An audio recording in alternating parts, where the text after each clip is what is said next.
Meet Mercury, the silver hatchling who dive bombs donuts. Amber, sunset-colored and obsessed with tea. Prism, who mixes juice blends that break every health code. These dragons didn't just hatch, they became part of the family. What chaos do their appetites unleash daily? Walter heard the delivery chime at exactly 9:47 a.m., a sound that always carried the particular weight of Thursday arrivals. He'd learned decades ago never to schedule anything critical for the day after midweek shipments. Thursdays brought complications. The air in the shop already held the dense aroma of dark roast coffee and the sugary warmth of fresh donuts, a fragile ecosystem maintained by the constant hum of espresso machines and the low-frequency vibration of repair work in progress. 3 large, heavily insulated crates now occupied the central aisle, each bearing the stark stamp of interstellar customs, dragon eggs. Not the common farm-raised varieties, but wild types seized in a recent smuggling bust.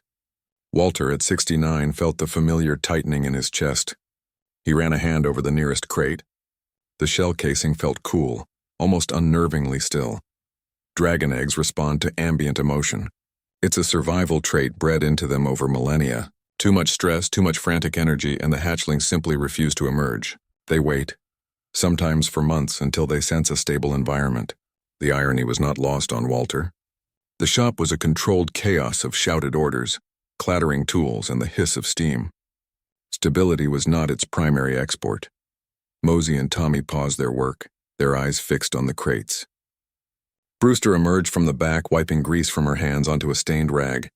No one spoke. They all knew what this meant. An overnight conversion of the spare parts storage into a viable nursery. The paperwork, Walter knew, was a bureaucratic labyrinth. The eggs were evidence, their custody a legal gray area with profound ethical implications. He had accepted the responsibility with a curt nod over the comm line, a decision that now felt like accepting a lit fuse. Staffing would need to be doubled. Shifts extended. The delicate financial balance of the shop, already strained by the specialized nature of their repair work, would be stretched to its absolute limit. Walter watched his small crew. Brewster, pragmatic and brilliant with machines. Mosey, whose patience was as endless as her knowledge of dough fermentation. Tommy, young and energetic with a knack for calming jittery clients. They were a good team. A tight team. They braced themselves now for the unknown variables these eggs represented. Each egg was different. A silver one shimmering faintly under the shop's lights. A second, the deep orange gold of a terrestrial sunset. The third, a swirling, iridescent mix of colors that seemed to shift if you stared too long. They were each one a timed explosive of potential chaos, a biological lottery of needs, appetites, and instincts. The crew moved them with a reverence usually reserved for unstable reactor cores, settling them into the freshly cleared corner on beds of thermal gel packs and acoustic dampeners. The work was done by midnight. The eggs were secure. The temperature and humidity were dialed in to textbook-perfect levels. But the stress in the room was a tangible thing, a static charge that made the air feel thin. Would they hatch? Or would they sense the underlying tension, the worry over funds, the legal precariousness, the sheer exhaustion, and decide to wait them out? The question hung unanswered for days. Then, during the morning donut rush, the first crack appeared. A sharp, clean fissure ran across the surface of the silver egg, audible even over the grind of coffee beans and the clamor of the breakfast crowd. The crack deepened with a sound like fracturing ceramic. A sharp snap echoed through the chaotic breakfast rush, and then the silver egg simply came apart. Shards of shell flew outward in a slow-motion spray, glinting under the shop's warm lighting. From the center of the debris, a blur of liquid metal uncoiled. It moved with a velocity that defied its newborn status, a streak of polished silver across the scuffed floor tiles. Tommy was midway through applying a swirl of chocolate frosting to a fresh-baked donut, his hand steady from years of practice. He barely had time to register the sound before the hatchling reached the cooling rack. It ignored the designated safety zone Walter had painstakingly prepared, the soft thermal blankets, the humidity-controlled lamp, the bowl of nutrient-rich paste recommended by the interspecies care guidelines. Its trajectory was singular, a missile locked onto a sugary target.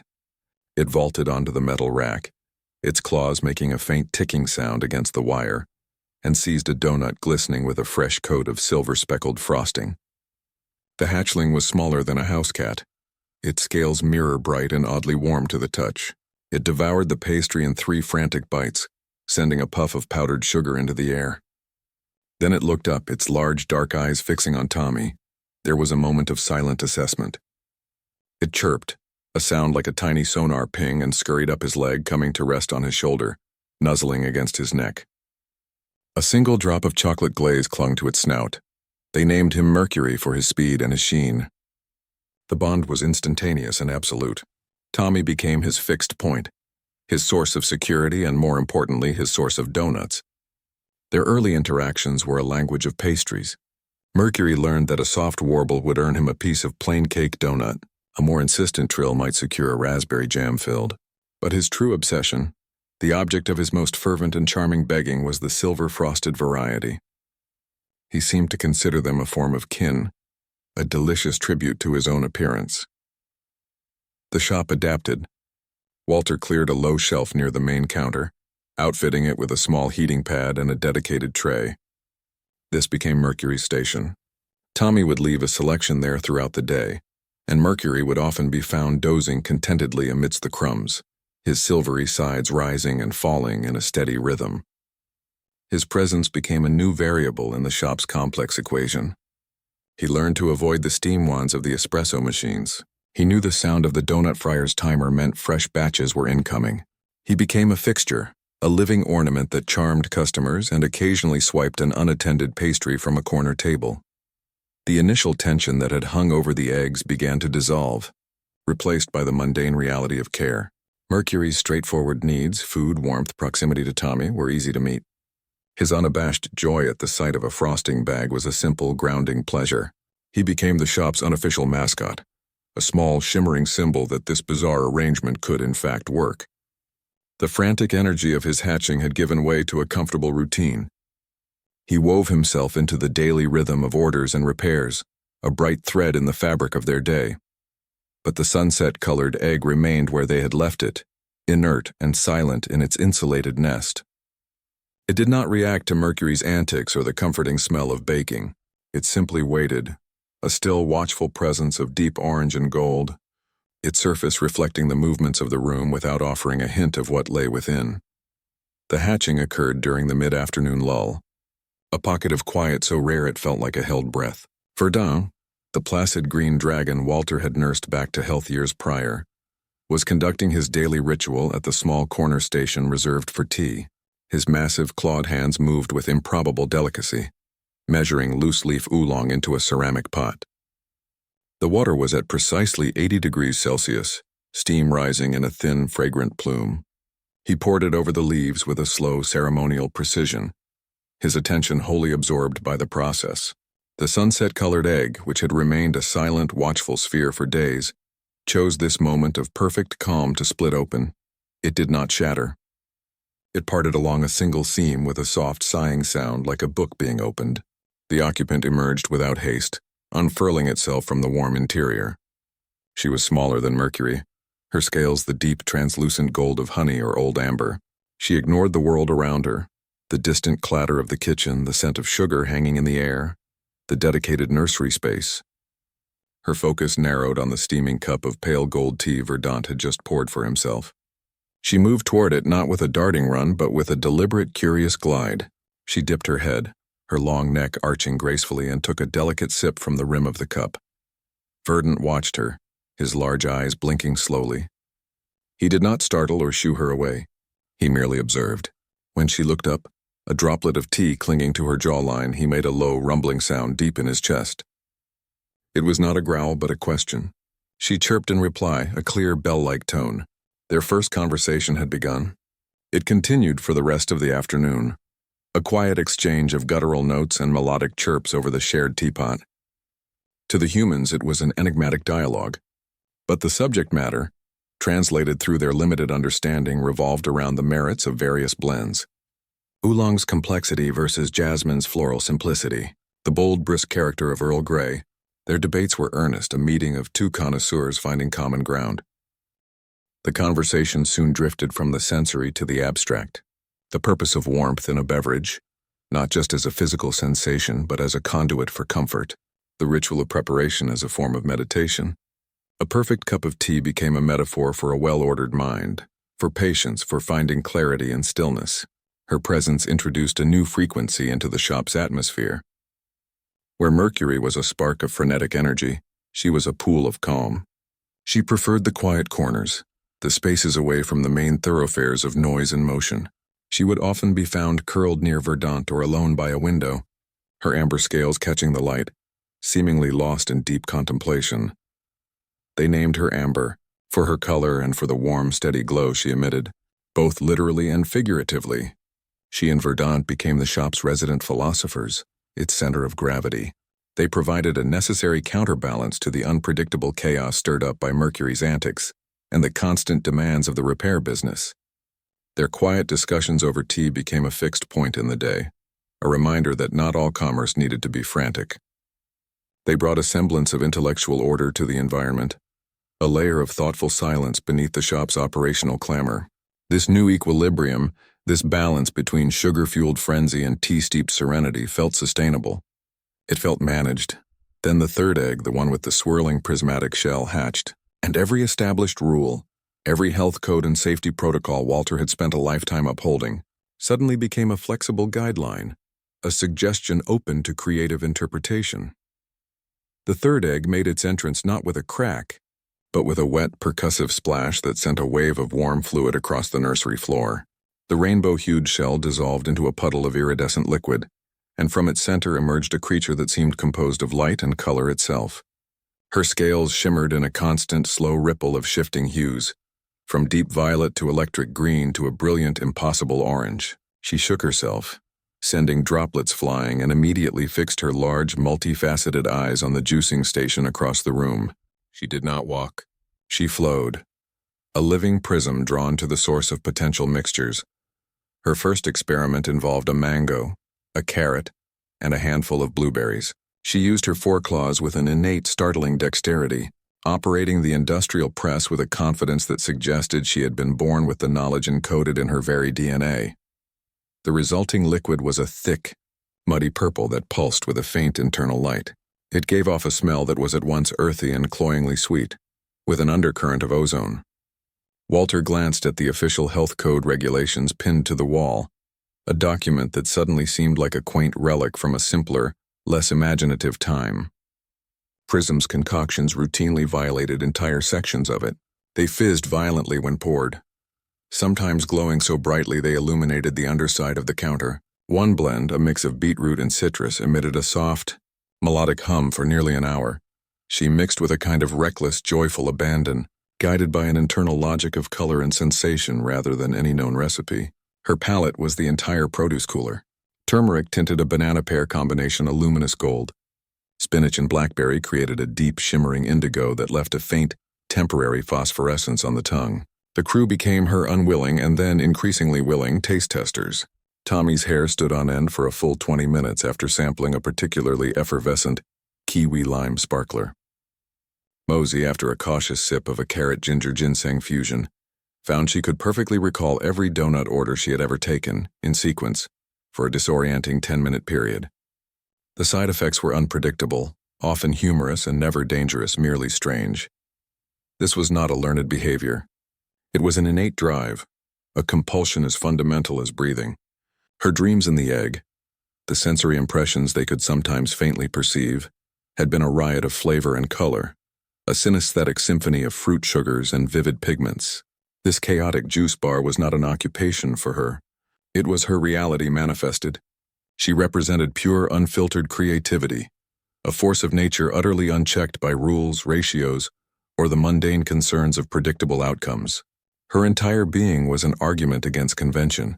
They named her Prism, for the ever-shifting spectrum of her scales, and for the refractive, unpredictable nature of her creations.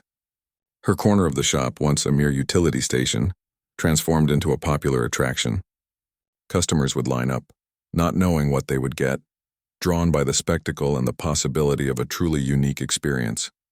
It was a culinary gamble, a small daily adventure that carried a faint but tangible risk of minor, temporary weirdness. Walter learned to look the other way, filing the health code violations under a new mental category of acceptable operational anomalies. The shop had found a new, profoundly irregular rhythm, a balance of donuts, tea, and luminous fizzing chaos. This fragile new normal held for almost a week. Then the front door chimed with a sound far heavier than any customer's entrance, and a figure landed in the center of the room, with the decisive finality of a falling star. The air itself seemed to stiffen. Royalty had just crash-landed into their world of pastries and repairs. The front door chime sounded, but it was the sound that followed that arrested all motion in the shop. A heavy, percussive impact from the roof, a shower of dust from the ceiling tiles, and the distinct, groaning complaint of overstressed structural beams. A figure dropped through the resulting opening, landing in the center of the main floor with a force that shuddered through the floorboards. He did not stumble. He straightened, his form uncoiling to an impressive height, his scales the deep star-flecked black of a nebula. The ambient shop noise, the hiss of steam, the chatter of customers, Prism's fizzing juicer, ceased entirely, all eyes fixed on the intruder. He ignored the settling plaster dust, his gaze sweeping the room with a calm, analytical intensity that seemed to catalog every detail. His voice when he spoke was a low, resonant baritone that carried an inherent weight of authority, yet held no aggression. "I am Prince Cosmos of the Draconic Assembly." The words hung in the silent air. He wore no crown, no obvious insignia, but his posture, the effortless command in his tone left no doubt. His presence was an immediate recalibration of the room's atmosphere, a sudden injection of regal formality into a space defined by powdered sugar, engine grease, and the comfortable chaos of a working business. His eyes, a striking silver that seemed to hold their own light, settled on Brewster. She stood frozen near the primary espresso machine, a torque wrench still held loosely in one hand. He took a step toward her, his movements fluid and precise. He did not look at the wrench or her grease-stained coveralls with any hint of disdain. Instead, his expression was one of profound recognition. "Your treatise on the thermal dynamics of pour-over extraction," he began, his tone shifting from formal announcement to one of genuine admiration. "The section where you equate the bloom phase to the initial synchronization of a neural link. It is a remarkable piece of writing." He was quoting her own work, a technical manual she had self-published on an obscure galactic server years ago. He knew it by heart. As he stepped closer to examine the machine she'd been repairing, his long, elegant tail, tipped with a cluster of faintly glowing star-like points, swept across the floor. It brushed accidentally against the base of her own tail, a simple, practical appendage she used for balance when carrying heavy components. The contact was brief, a mere whisper of scale against scale, but it sent a palpable jolt through them both. They each pulled back an inch, a shared moment of startled awareness. The chemistry was not a slow burn. It was an instantaneous circuit completing, a connection sparking to life with the suddenness of a power surge. He explained his presence not as a royal inspection, but as a scholarly pursuit. "I came to study your model of integration," he said, his silver eyes still fixed on her. "The official reason is diplomatic observation. The truth is, I traveled 3 systems to see this for myself." His fascination was palpable, an intellectual and sensory hunger. He absorbed the cacophony, the shouts from the kitchen, the clatter of tools, the warm, overlapping sense of baking and brewing, not as disorder, but as a complex, living symphony. He saw the organized chaos, felt the underlying warmth of the place, and his admiration for the woman at its center was nakedly evident on his face. It was an awe usually reserved for celestial phenomena, now directed at a mechanic surrounded by coffee grounds. His decision was as simple as it was monumental. He would stay. He shed the mantle of prince as easily as one might remove a heavy cloak, immersing himself in the rhythms of the shop. He became another set of hands, another mind applied to the endless work, his regal bearing now channeled into the meticulous calibration of a pressure gauge or the patient frothing of milk. He was no longer a visitor. He was part of the crew, part of the mission. He had chosen their world, but the weight of the title he had temporarily set aside did not vanish. It lingered at the periphery, a silent gravitational pull of obligation and duty, waiting for a moment of crisis to reassert its claim.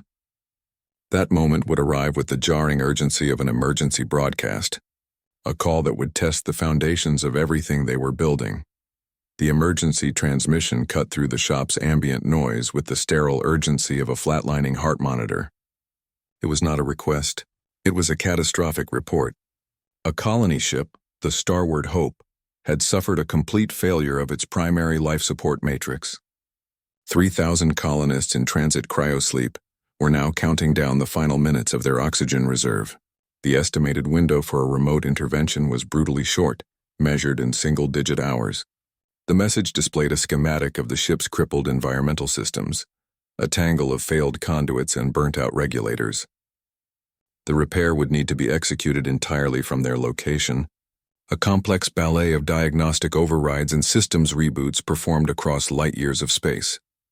Brewster and Cosmos moved to the main console without a word, their actions a study in synchronized intent.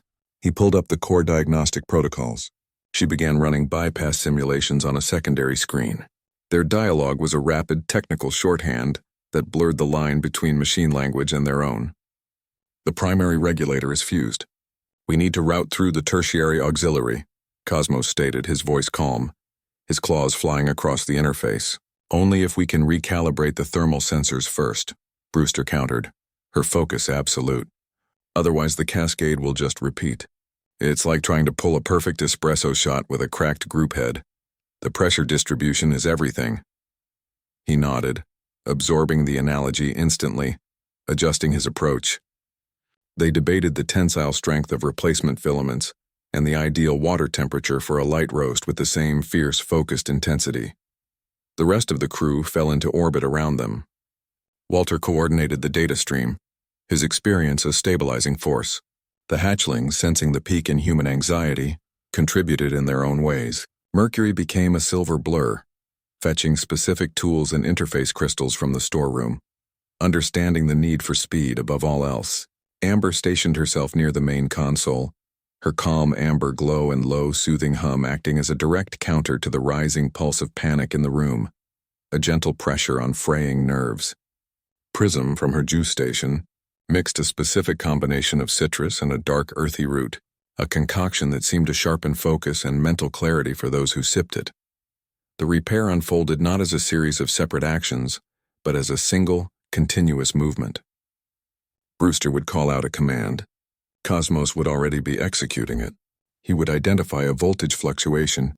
She would have a stabilizer algorithm queued for upload. It was a dance of pure, applied genius and raw grit, each of them anticipating the other's moves, their minds linked by a shared purpose and a deep, unspoken understanding of systems and solutions.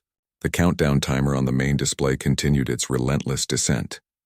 The tension in the room was a physical weight, thick enough to taste. But the team did not fracture under the strain. They compressed it, channeling the collective stress into the work. The final command sequence was a string of code 12 lines long. Brewster entered it. Cosmos verified it. They executed it in unison.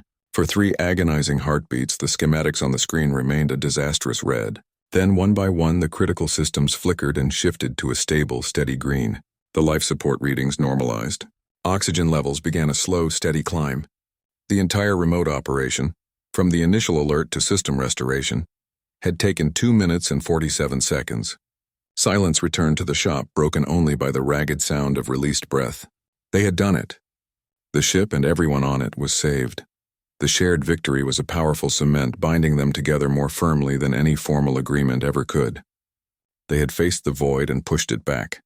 Not as a prince and his subjects, not as a mechanic and her crew, but as a single, unified entity. The triumph was absolute, a testament to what they could achieve together. Yet that very success illuminated the fundamental choice Cosmos had been delaying. He had proven his value here in this workshop with these people. The crisis had clarified his purpose, but it had also made the cost of that purpose painfully clear. The call of his duty to the draconic assembly remained, a parallel gravity pulling him in another direction. The joy of their success was immediately tempered by the looming, inevitable decision it forced upon him. His life of royal obligation now stood in stark, untenable opposition to the life he had just fought to protect. He found her in the engine bay, her hands deep inside the open panel of a hyperdrive motivator. The star-flecked black of his formal royal robes had been replaced by the same durable workshop coveralls the rest of them wore, stained at the knees with coolant and flecked with dried donut glaze. He stood for a moment watching her work, the focused tension in her shoulders, the precise movements of her tools.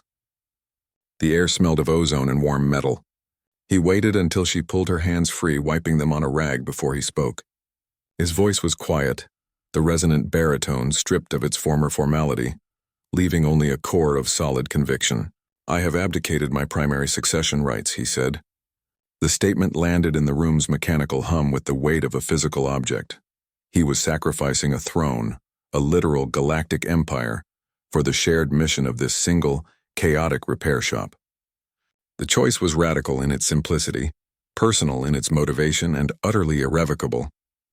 There would be no recall to the draconic assembly, no change of heart. He had severed that particular line of obligation with the same finality as cutting a primary power conduit. He was choosing a life that made him happy over one that was chosen for him. His family, he had decided, was not a matter of blood but of choice, and he had chosen this one. He did not present it as a loss. It was an exchange, a trade of distant impersonal power for immediate tangible purpose. As a sign of his commitment to that purpose, he made a practical offer. He would use the considerable resources still at his personal disposal to fund a second shop. They could expand their model, take their blueprint of dragon-human integration and plant it in new soil, scale their particular brand of caffeinated chaos to a wider audience. It was a diplomat solution applied to a mechanic's problem. Brewster looked from his face to the open engine panel and back again. Her expression was not one of stunned romance, but of clear-eyed assessment. She saw the scale of what he was offering, and the scale of the disruption it would inherently bring. A slow grin spread across her features, a look of pure, unadulterated challenge. "I don't do things halfway," she stated, her tone as matter-of-fact as if she were diagnosing a faulty relay. "You're getting full chaos." It was her acceptance. It was her warning. It was the terms of their partnership clearly stated. Their union became more than a relationship. It was a working prototype, a living blueprint for the future they both wanted to build. The crew's support was immediate, though the stakes of their endeavor had just expanded from a single shop's survival to a galactic-scale cultural shift. Walter gave a grunt of approval, a gesture that carried the weight of a formal blessing. Mosey simply started calculating the bakery output required for a second location. Tommy high-fived the ecstatic Mercury. The resolution of the moment was not a discussion. It was an action. Cosmos reached into the pocket of his coveralls and produced not a ring from a velvet box, but a finely machined titanium bolt, its surface engraved with a schematic of the shop's sacred coffee maker. He held it out to her.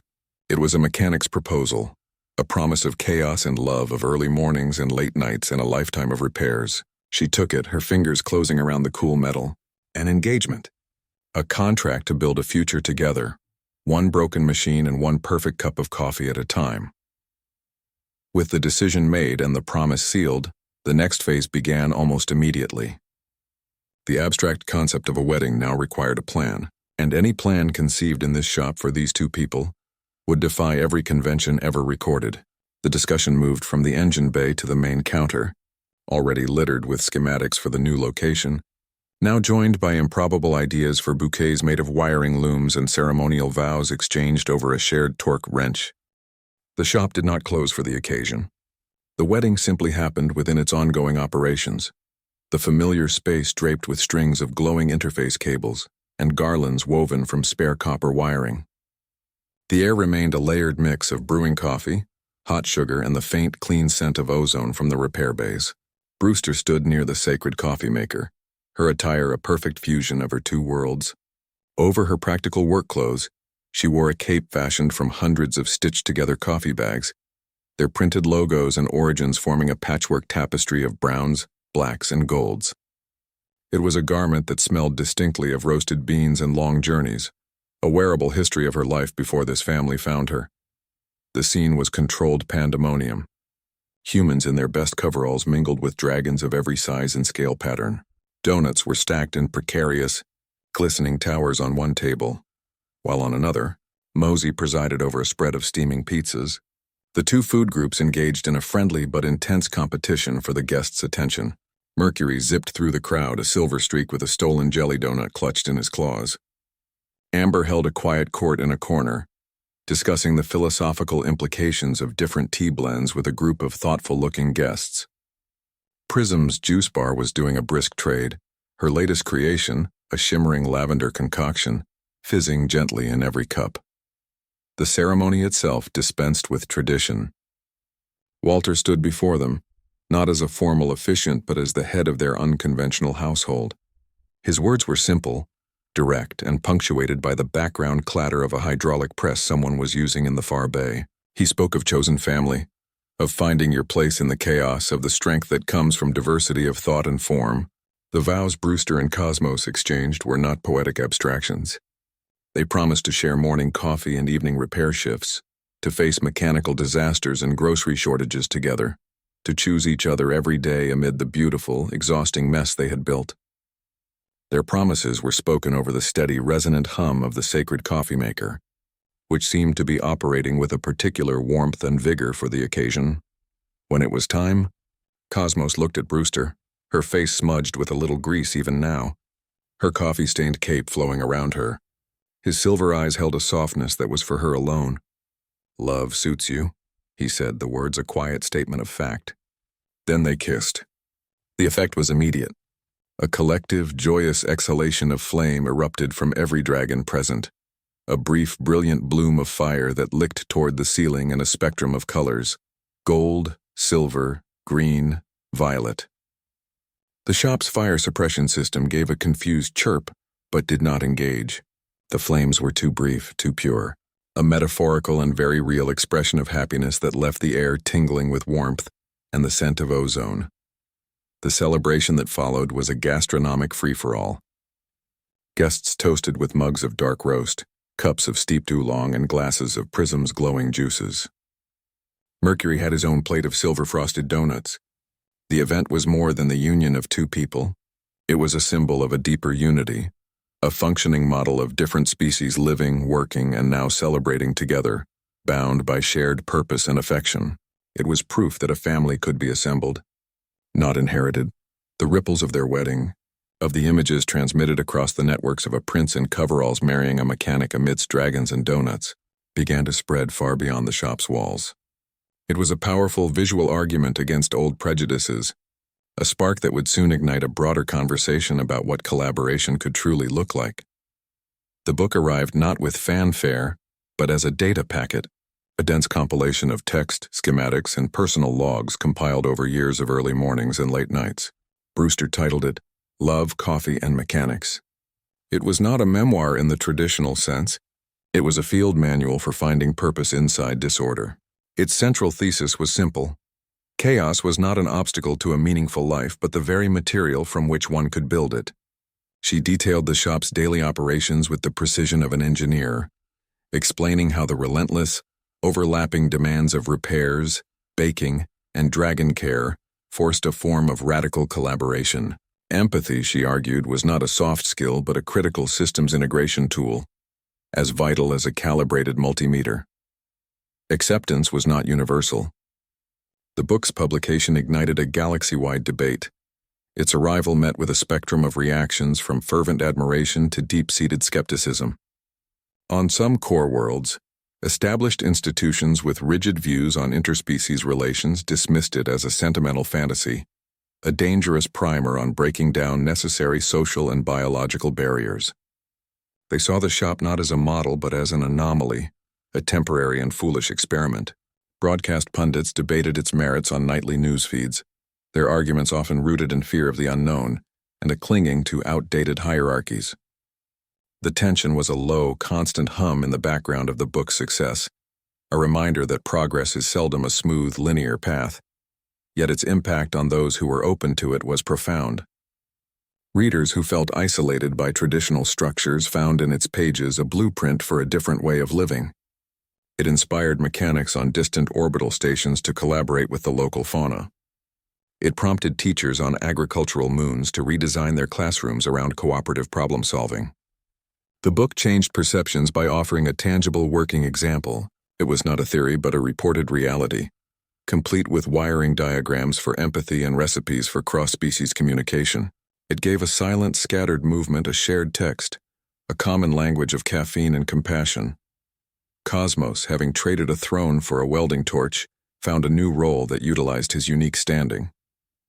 He became an ambassador, not for a dynasty but for their model. He traveled to skeptical systems, his presence alone a powerful argument. He spoke in council chambers and docking bay town halls, his words carrying the weight of lived experience. He did not preach, he explained. He described the measurable increase in repair efficiency when a dragon's unique physicality was applied to a task. He talked about the economic stability of a business model that turned diversity into its primary product. His advocacy was practical, grounded in the shop's daily reality, and all the more persuasive for it. The book ascended the charts, its popularity driven by word of mouth and a growing cultural thirst for solutions that moved beyond old conflicts. It became a bestseller, then a standard text. It was the definitive guide, adopted as required reading in multiple systems whose governments were attempting their own integration programs. Readers did not see it as a story about a strange coffee shop. They saw it as an operational manual for building a more empathetic and collaborative society. A proof of concept that what seemed impossible was merely untried. It codified the shop's core mission into a clear, repeatable philosophy. The revolution would be fueled by caffeine and carbohydrates. It argued that shared sustenance and practical labor were the most effective foundations for trust, more powerful than any treaty or formal declaration. The shared ritual of a coffee break, the collaborative effort of a complex repair, the simple act of breaking bread, or a donut together. These were the mechanisms of real change. The book gave a name and a structure to the quiet upheaval they had been living. Readers across the galaxy began to view the cramped, chaotic repair shop not as an oddity, but as a prototype. It became a symbol of what was possible when individuals chose cooperation over isolation, when different species viewed their unique traits not as barriers, but as complementary tools. It was a model that prioritized the warmth of community over the cold efficiency of segregation. The shop's legacy was no longer confined to its four walls or its reputation for fixing impossible problems. It was now an idea, a set of principles printed on a page and transmitted across the stars, solidifying their impact far beyond the realm of mechanical repairs.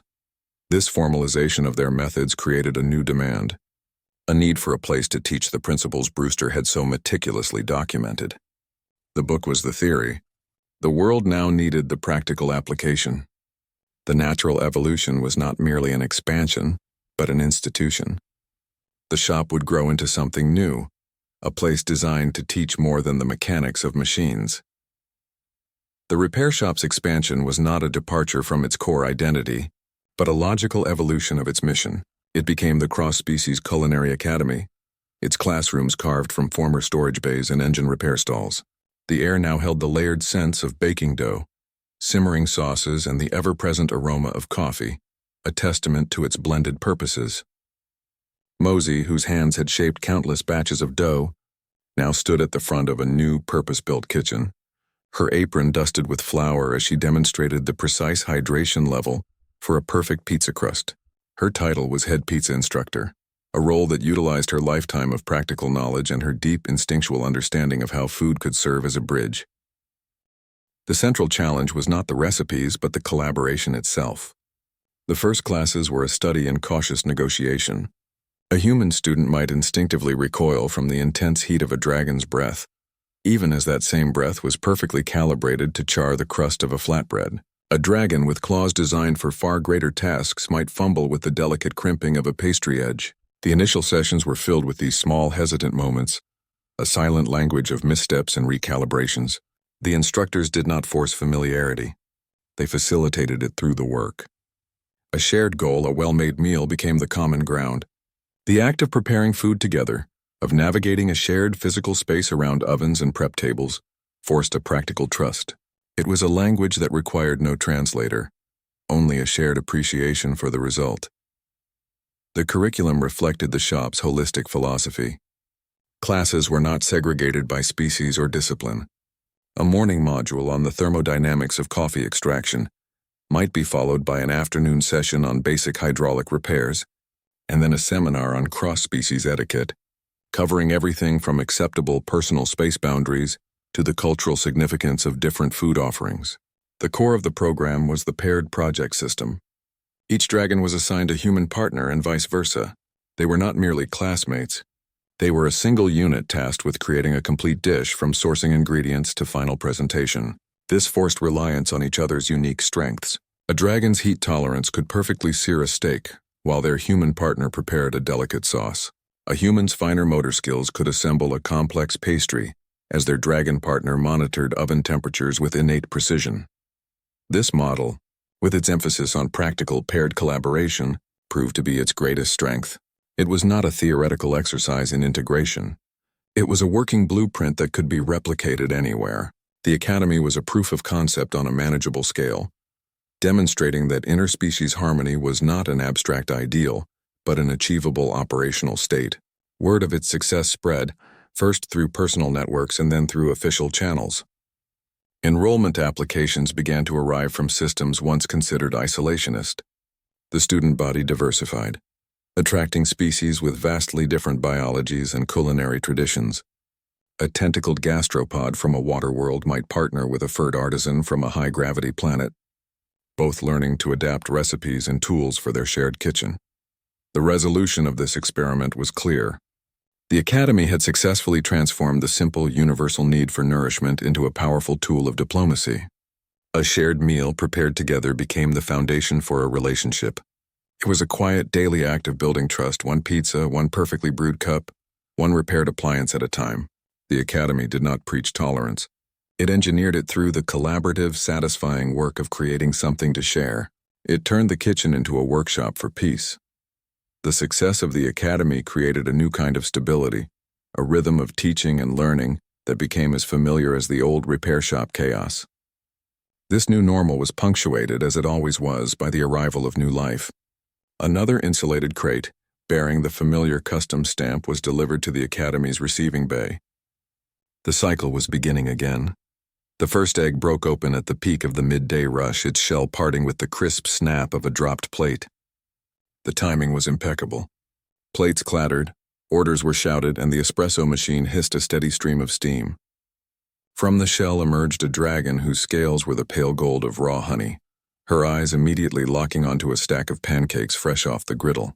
She scurried across the counter, a blur of warm color, and buried her snout in the soft, steaming center of the top cake. She made a sound of pure, unadulterated bliss, a low hum of contentment. They named her Maple without discussion. It was the only name that fit. The second egg followed minutes later. Its hatching signaled not by a crack but by a soft, steaming hiss, as if the shell itself were a kettle coming to boil. A rich, savory aroma filled the air, the deep scent of roasted bones and herbs. The occupant was smaller, his scales a mottled pattern of earthy browns and creams like the inside of a well-used soup pot. He ignored the pancakes completely. His trajectory was fixed on a large pot of potato leek soup, simmering on the back burner for the staff meal. He dipped a tentative claw into the liquid, tasted it, and then settled himself on the warm stovetop next to it, his entire body radiating a gentle heat that kept the soup at a perfect temperature. His name, Bisque, was equally immediate. Their arrival was not an addition. It was an infrastructural demand. The existing kitchen, a haphazard expansion from the original donut operation, was now wholly insufficient. Maple's obsession required a dedicated griddle station, a constant supply of specific batter, and a system for her to practice her increasingly intricate designs, swirls, shapes, and layered creations that went far beyond a simple breakfast food. Bisquet's needs were more thermal than artistic. He required a bank of heavy-duty stockpots, a precise temperature control system to accommodate his varying internal heat output, and a sterile environment for his broths, which he treated with a chemist's precision. The family's mealtimes transformed into a complex logistical operation, a symphony of precise scheduling to ensure Maple's artistic. Pancakes and Bisquet's slow-simmered soups reached their optimal states at the exact moment they were served.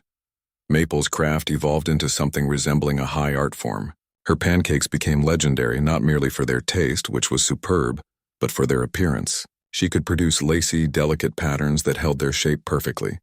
Images of flowers, stars, and even faint portraits of her family members rendered in batter. Customers would specifically request a Maple special, content to wait while she created her edible masterpieces. Bisquet's talent lay in a different direction. His soups were profound comfort.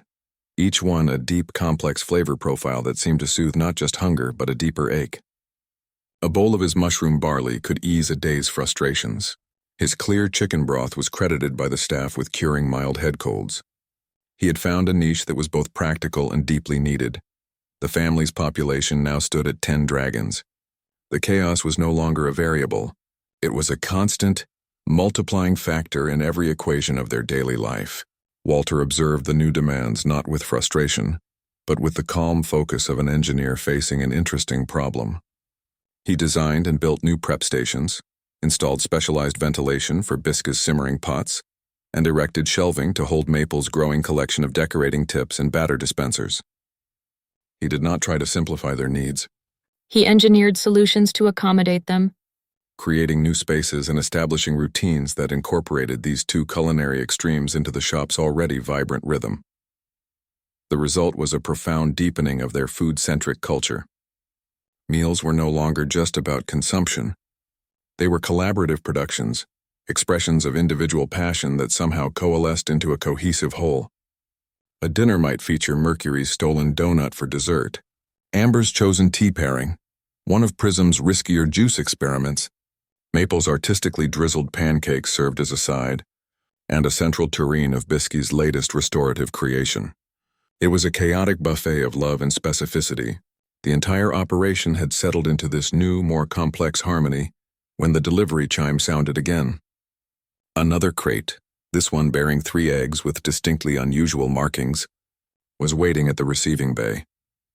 The crate held 3 more eggs, each distinct enough to suggest their hatchlings would break new ground. One was the mata, dark brown of a roasted coffee bean. The second seemed to be made of captured starlight, its surface a swirl of faint internal luminescence. The third was a flat nondescript gray that shifted subtly to match the color of the crate's interior lining. They were not just new lives. They were symbols of a deeper fusion, a blending of Brewster's grounded mechanical world and Cosmos's celestial lineage. They represented the next step in their family's evolution, a generation born entirely within the chaos they had built. Their abilities manifested immediately upon hatching, each one presenting an unprecedented challenge to the shop's already flexible definition of normal. The coffee bean egg hatched first. The dragon that emerged had scales that precisely mirrored the dark, textured finish of Brewster's own, a deep, practical brown. But its eyes were a striking, familiar silver, an exact match for Cosmos's. It was a living amalgamation of its parents, a biological testament to their union. The starlight egg came next. It did not crack. It simply dissolved into a pool of soft light, and from it emerged a creature whose scales seemed to be formed from condensed nebulas. They did not merely reflect light. They caught it and bent it, creating tiny, impossible rainbows and faint coronas around its form. The gray egg was the most disorienting. One moment it was there, a dull shape in the nesting area. The next it was nearly invisible, its scales and skin perfectly mimicking the texture and color of the thermal blankets beneath it, a master of adaptive camouflage. These were not minor variations. They were profound deviations that challenged every established norm of dragon care and integration. A dragon that could disappear required new safety protocols. One that manipulated light could be a distraction or a tool. The one with Brewster's scales and Cosmos's eyes represented a new emotional complexity, a direct lineage that demanded a new kind of parenting. They were not problems to be solved, but opportunities for innovation. Their very differences were a demand for the family to grow, to adapt its thinking once again. They were proof that true progress is born not from conformity, but from embracing the unique and the unprecedented. Naming them was a communal event, a reflection of the family's collaborative spirit. Walter initiated the process as was his custom, but the suggestions came from everyone. The names were playful, affectionate, and perfectly descriptive. The coffee bean dragon, with its deep connection to Brewster's world, was named Arabica. The starlight creature, a walking supernova, was called Nova. The master of blending and stealth earned the name Shadow. The designations were not labels, but acknowledgments. They celebrated each hatchling's unique place in the family's ecosystem. With their official naming, the family's number swelled to 18 dragons. The scale of their operation was now undeniably significant. The shop, the academy, the living quarters, They had all expanded into a single, interconnected organism, a thriving community that was constantly evolving. It was no longer a collection of individuals sharing a space. It was a living, breathing entity with its own rhythms, its own needs, and its own incredible multiplying energy. It was a system that worked because it was designed to accommodate change, to grow and reshape itself around each new member. This complex, beautiful chaos was their new baseline, a testament to what they had built together. The system, for all its size, felt stable. It felt whole.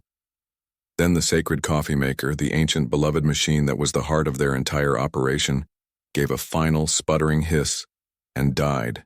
Its internal mechanisms, stressed by years of constant use and the sheer volume required to fuel their growing family, had finally failed. It was not a minor fault. It was a complete system collapse. The quest for the rare, obsolete parts needed for its repair would become their next great adventure, a journey that would take them across star systems and deeper into their own partnership. Walter surveyed the main hall from his usual post by the spare parts bin. 18 dragons now moved through the space in a constant shifting current of scale and sound. The air hummed with their diverse activities. Mercury's silver form zipped past, a half-eaten donut in his grasp. Amber and Verdant held a quiet conference near the tea station, steam rising from their cups. Prism's corner fizzed with a new, violently pink concoction. The sheer, beautiful chaos of it was a constant operational challenge. The budget for coffee beans and specialized flowers alone could fund a small cruiser. He considered the cost, the logistics, the sheer exponential complexity of their daily existence.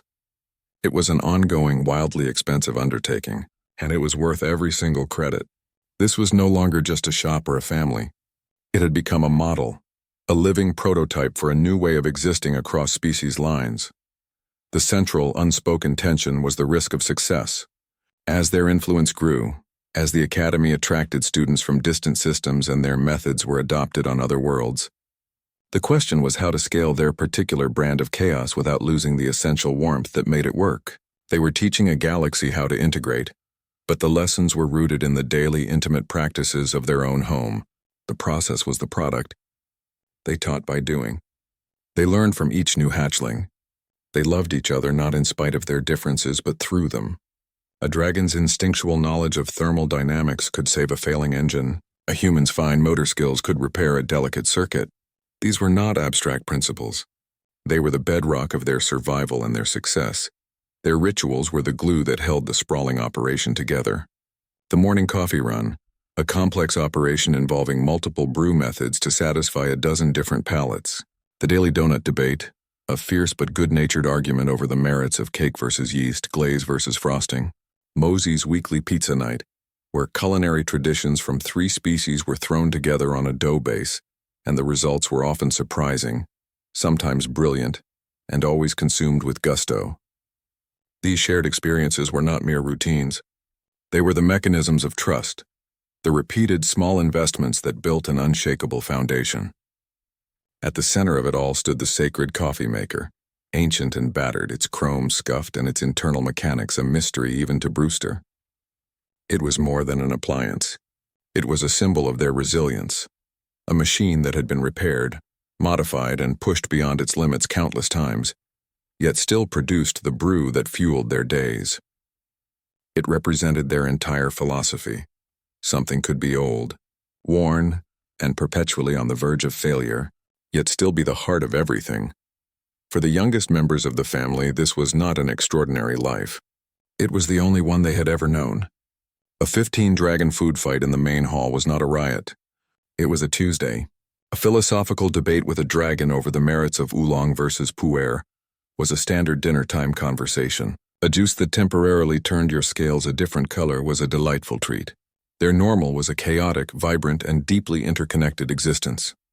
It was a future they were building in real time, one that was undeniably bright precisely because it was so full of unpredictable, glorious possibility. They gathered that evening as they often did for a final cup. Humans and dragons found spaces on benches, counters, and the floor. Cups and mugs were raised, some filled with dark roast, others with tea, a few with Prism's latest shimmering experiment. The toast was a simple one, born years ago and now a tradition. Walter spoke first, his voice a low rumble. To chaos, Brewster added, her hand finding Cosmos's. To family. Cosmos finished, his silver eyes sweeping over the room. To the future. The words were a promise, a compact. It was a commitment to choose this messy, complicated, beautiful family every single day. It was a blueprint for a new era, not of perfect order, but of functional, joyful cooperation. The following morning, Walter found a note tucked under the sacred coffee maker's portafilter. The handwriting was Brewster's, precise and familiar. It was not addressed to the family or to Cosmos. It was for him alone.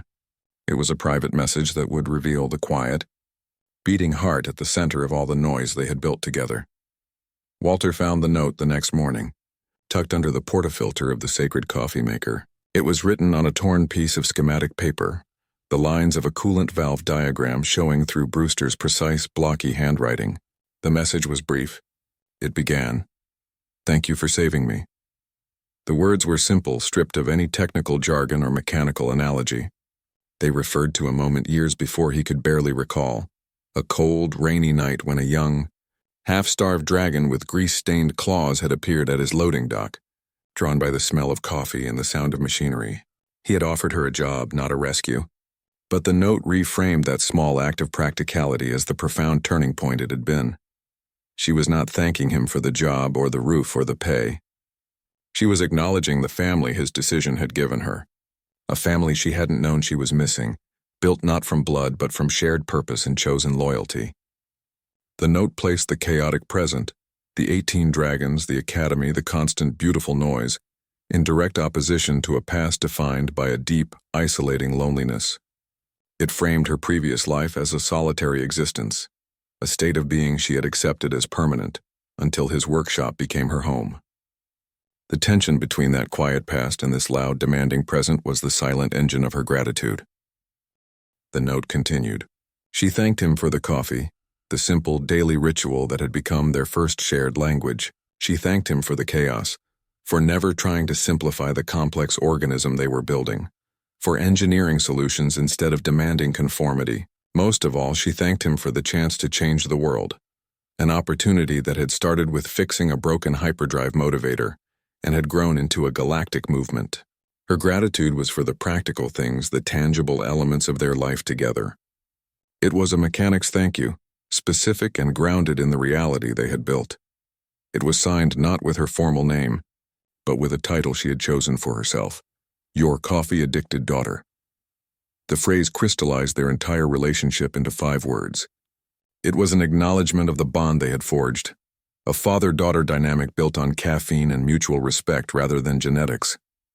It was a claim of belonging, a statement of identity that was both playful and deeply sincere. The note was not a sentimental gesture. It was a piece of documentation as vital as a wiring schematic that outlined the emotional structure of their world. Walter read it twice. Then he carefully folded the paper along its original crease and slipped it into the worn leather wallet he had carried for 40 years. He placed it behind a faded receipt for bulk engine seals. It would stay there, not as a secret, but as a private reminder, a reference point, on days when the complexity of their lives felt overwhelming, when the costs mounted and the challenges seemed endless. He could touch the edge of that paper and remember the journey. It was a testament to the fact that the most enduring structures are not built from steel and code, but from the bonds forged in the fires of daily chaos. The resolution was silent and absolute.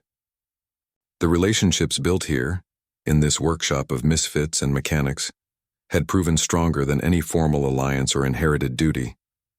They were enduring because they were chosen again every single day, through every repair, every meal, every new egg that arrived. These bonds were their true legacy, the unbreakable framework that supported everything else. This legacy was not locked in the past. It was the very air the youngest generation breathed. For Arabica, Nova, Shadow, Maple, and Bisque, this world of intertwined species and shared purpose was not an experiment. It was their inheritance. It was the only normal they had ever known, a foundation of chaos and love upon which they would inevitably build their own futures. Their understanding of family, of work, of life itself, was being shaped by this environment in ways no one could yet fully predict. The cycle of learning and growing continued, quietly preparing them for the day they would add their own chapters to this ongoing story. The morning's usual rhythm was in full swing. Espresso machines hissed, pans sizzled on the griddle for Maple's latest creations, and the low thrum of a coolant pump being tested provided the bass note to the symphony of controlled chaos. Arabica, the youngest of Brewster and Cosmos's hatchlings, sat on a stack of repair manuals near the main counter. Her scales, the matte brown of a roasted coffee bean, were dusted with a fine layer of flour. Her large silver eyes, so like her father's, tracked the frantic movement around her with a quiet, absorbing focus. The air was thick with the shop's foundational scent, the rich, dark aroma of freshly ground coffee, a constant presence from the first pot Brewster made at dawn to the last cup poured late at night.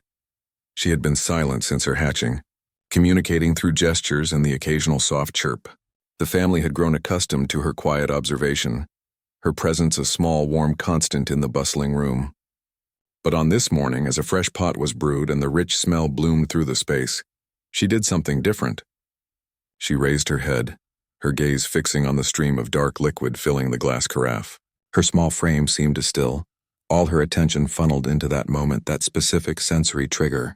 A question was forming, not in gesture but in sound. The tension was a thin wire. What would her first word be? A demand for food like Mercury's initial obsession? A plea for attention? Or something else? Something drawn from the very fabric of the world she had been born into.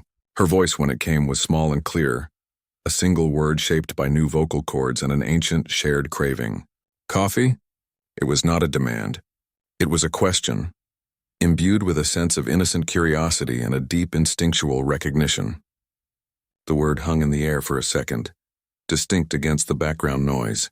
It was profoundly simple, yet it carried the weight of generations. It was the language of this place, the first word learned by every human and dragon who had ever called it home.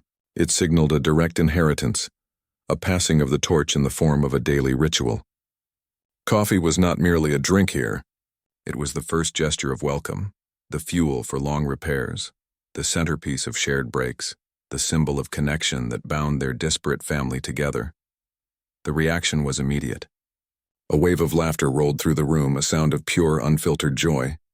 Brewster paused, her hand on the coffee pot, a slow smile spreading across her face. Cosmos looked from his daughter to his mate, his silver eyes shining with a mix of pride and amusement. They laughed because it was perfect. They laughed because it was inevitable. But beneath the laughter was a shared, sober understanding of the weight her choice carried. This was not a random utterance. It was a declaration of belonging. It was proof that their values, their culture, their entire way of life was being absorbed by the next generation. Even the youngest member of their chaotic clan would now fuel the revolution they had started. Her first contribution to the family's mission was a request for the very substance that made it possible. Her word perfectly embodied their core ethos. It linked the concept of physical nourishment with a deeper sense of purpose. A cup of coffee was a mechanical necessity for alertness, a social lubricant for conversation, a comforting constant in a life of unpredictable repairs. It was both a simple pleasure and a vital tool. In asking for it, Arabica had articulated the fundamental principle of their existence, that purpose is found in the practical, shared acts of daily life. Her question was a tiny, perfect summary of everything they stood for. From that morning forward, Arabica's first request became a new daily ritual. The first small cup of the day, heavily diluted with steamed milk and a hint of cinnamon, was prepared for her. She would sip it slowly, her eyes half closed in contentment, participating fully in the family's primary sacrament. It was a small addition to the routine, but it solidified her place in the flow of their days. The cycle of learning and incorporation continued without pause, each new member adding their own thread to the tapestry. The faint chime from the delivery bay signaled that the cycle was already beginning again. More eggs were expected. The sacred coffee maker gave its final warning with a low, guttural groan, then fell silent. A thin wisp of smoke curled from its main pressure valve, carrying the acrid scent of burnt wiring and overheated chrome. The machine, a hulking relic from a bygone era of spacecraft galley design, was the heart of the operation. Its failure was more than a mechanical fault. It was a systems crash at the center of their daily lives. Brewster had the access panel off in under a minute, her fingers tracing the complex web of ancient wiring and custom-fitted components. She shook her head. The primary thermal coupler had fused. It was a part so obsolete its manufacturer had ceased to exist 3 stellar cycles ago. The failure of this particular component transformed a simple repair into a complex logistical puzzle. The part could not be ordered. It had to be found, a physical search across the scattered repositories and salvage yards of the sector. This was not a task for a delivery service. It demanded a personal touch, an understanding of the machine's history and its peculiar, patched-together soul. Cosmos studied the schematic over her shoulder, his star-flecked scales reflecting the shop's dim worklights. "The Hephaestus yards near Cygnus X1," he stated, his voice calm. They specialized in retrofitting deep space freighters from that period. If the part exists anywhere, it will be there. The quest was no longer a repair job. It was a galaxy-spanning adventure, a hunt for a single vital piece of their shared history. They left the next morning, the shop's daily chaos entrusted to Walter and the crew. Their journey took them through crowded orbital markets and deep into the silent, dust-choked archives of derelict stations. Each stop was a lesson in collaboration.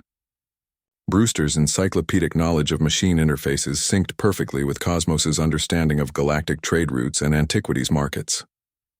In a cluttered bazaar on a tidally locked moon, she negotiated with a parts dealer whose species communicated through complex color shifts, while Cosmos used his heightened senses to detect the faint energy signature of a compatible coupler hidden under a pile of scrap. On a derelict station, he used his strength to move a collapsed beam, giving her access to a sealed storage locker that held the precise model of pressure regulator they needed for another future repair. Each successful find, each solved puzzle, was a quiet reaffirmation of their partnership. They were not just fixing a machine, they were reinforcing the very framework of their relationship. The coffee maker was a potent symbol of that relationship. It was enduring, a constant presence that had witnessed their entire story, from first meeting to marriage to the birth of their children. But it was also a machine, prone to wear and faults. Its need for constant, careful maintenance was a direct parallel to their love, something strong and fundamental, yet requiring consistent attention, understanding, and the willingness to perform repairs when necessary. The act of seeking the parts together was the active work of nurturing their bond. Their quest also brought them into contact with their own legacy. At a repair depot on a remote asteroid, the shift supervisor, a hulking being with 4 arms, recognized Cosmos from an interstellar newsfeed. "You're the ones from the shop," the supervisor said, his voice a low rumble. "The ones with the book." He had implemented their paired work system in his own crew, pairing a nimble-fingered technician with a strong, heat-resistant laborer. Efficiency had increased by 30%. On a passenger liner, a young engineer stopped them to show a picture of her and her draconic partner, graduates of their academy, now running their own small repair cafe. These encounters were not mere coincidences. They were evidence, proof that their model was working, spreading organically through the practical, shared need to fix things and build communities. The journey, for all its challenges, ultimately reinforced their core purpose. They were not theoretical philosophers. They were mechanics. Their mission of integration was achieved through practicality, through the shared focus of a common task. Finding a rare part, calibrating a sensor, brewing a perfect pot of coffee. These were the tangible actions that built a better world. They returned to the shop with the salvaged thermal coupler and 2 other obsolete components they had opportunistically acquired. The repair was performed at the main counter, a familiar dance of tools and quiet instruction. The machine hummed, back to life, its familiar warmth spreading through the room. They celebrated not with grand speeches but with the first pot of coffee brewed from the repaired system, shared in comfortable silence. The machine was fixed. Their bond was strengthened. Their purpose was clear. The familiar chime from the delivery bay sounded just as they finished cleaning their tools. Another insulated crate, slightly larger than the last, was being unloaded by Tommy. The cycle of chaos and joy was already beginning its next revolution. They gathered in the shop's main hall. As the day's light began to fade, the space crowded, with the shifting forms of 18 dragons and the humans who moved among them. Hands and claws held a disparate collection of vessels, steaming mugs of dark roast, delicate porcelain cups of steeped tea, glasses filled with Prism's latest glowing juice creation. Tommy held a half-eaten donut. The air itself felt thick, with the overlapping sense of their shared life: sugar, ozone, coffee grounds, and the clean smell of scales warmed by the setting sun. It was a tableau of controlled, joyful anarchy, a perfect summary of their existence. Beyond the walls of the shop, across the light years of linked networks, the galaxy watched this moment. The image of a former dragon prince in a stained apron, a human mechanic with a tool in her belt, and their sprawling multi-species family was transmitted on official news feeds and underground streams alike. Some viewers watched with deep skepticism, their faces set in lines of rigid tradition, unable to reconcile this chaotic domesticity with their understanding of order and hierarchy. Others watched with a kind of hungry inspiration, seeing in this single crowded room a fragile blueprint for a future they desperately wanted to build. The tension between these two reactions was a silent galactic-scale hum, the friction of an old world grinding against the new one being forged right here. Walter stood a little apart, his eyes scanning the room he had built from spare parts and stubborn hope. He raised his own chipped ceramic mug, the movement small but commanding a sudden quiet. His voice a low rumble worn smooth by decades of use, carried across the space. To chaos. The words were an acknowledgement, a toast to the beautiful, unpredictable force that had reshaped his life and given it meaning. It was a celebration of the mess, the noise, the glorious struggle that was their daily reality. Brewster glanced at Cosmos, her fingers brushing against his. She raised her cup, her gaze sweeping over Mercury, dozing on a donut pile. Amber in deep discussion with verdant Arabica sipping her diluted coffee. To family. Her statement was a correction and a completion. The chaos was not the point. It was the material. The family was the structure they had built from it, the chosen bonds that gave the chaos its shape and its purpose. It was a declaration that this was not an accident, but a creation. Cosmos looked from her to the faces of their children, to the crew who had become kin, to the future that stretched out before them, unimaginably vast and full of potential. He raised his own glass of juice, its color shifting from blue to gold. To the future. His words were not a wish, but a commitment. It was a promise to walk into that unknown tomorrow together, to apply the lessons of this room to whatever came next. It was a vow to keep building. The three statements together formed a single unified promise, a compact to choose this family and the values it represented every single day. It was their blueprint, codified in a moment of simple ritual. It argued that cooperation could thrive in chaos, that difference was a source of strength, that the future belonged to those who could build communities, not walls. The moment held, suspended in the warm air. Then the scene broke apart again into its constituent parts. Mercury woke up and snatched the remains of Tommy's donut. Prism's newest concoction fizzed over the rim of its glass. A debate erupted over the best type of cheese for the evening's pizza. The extraordinary nature of their lives reasserted itself through these deeply ordinary moments of conflict and care. Their reality was not a state of perpetual ceremony, but a grounding in the relentless, beautiful demands of everyday love. The resolution of their story was not an ending, but a confirmation that this was simply how they lived now. The specific tale of how they came to be might be drawing to a close, but the process that defined them, the constant adaptation, the incorporation of new members, the endless loving work of maintenance and repair, was a cycle with no final point. Their evolution was a perpetual engine, already turning toward the next sunrise, the next delivery, the next inevitable wonderful complication. Their story demonstrates that love doesn't just endure chaos. It requires it. This family thrives on the unpredictable energy of dragons, donuts, and daily repairs, finding purpose within the beautiful mess. Their union proves that deep connection flourishes not in perfect order, but in the shared work of building something real together. If you want to see how this model of dragon-human integration continues to evolve, subscribe for more.